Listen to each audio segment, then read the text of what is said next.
रहे हैं क्या, ये भी एक कुछ चल रहा है क्या मामला। लेकिन यहाँ पर सीज फायर क्यों कहा गया इसे, जबकि सीज फायर के तरीके से दिखाई नहीं दे रहा है।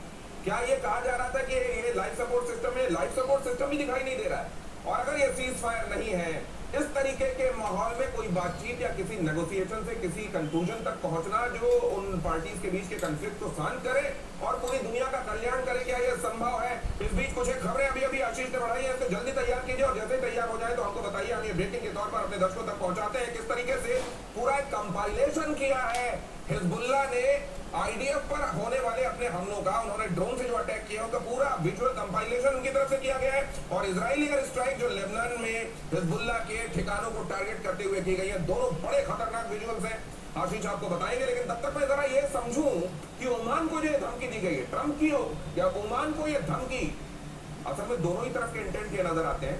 अमेरिका भी ये चाहता है कि वो लड़ाई लड़े, वो लड़ाई लड़ रहा है असल में इजराइल की लड़ाई हो, भले वो माने नहीं, तो ये चाहता है कि बिल केवल मेरे पर ना फटे, क्योंकि उनके यहाँ पर टॉमाहॉक हो, उनके यहाँ पर पेट्रियट हो, उनके यहाँ पर थाड हो।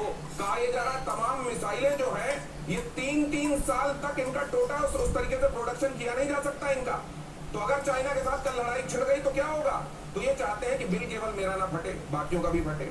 इधर ईरान ये सोच रहा है कि जिस तरीके से मेरा हाल कर दिया गया है, दुनिया में दूसरे मुल्कों को भी समझ में आना चाहिए दादागिरी क्या चल रही है, और अब चलो दूसरों को भी इसमें लाते हैं। तो क्या इससे वर्ल्ड वॉर जैसी सिचुएशन बन सकती है। जरा देखिए यहाँ पर क्या कहा गया है ओमान को।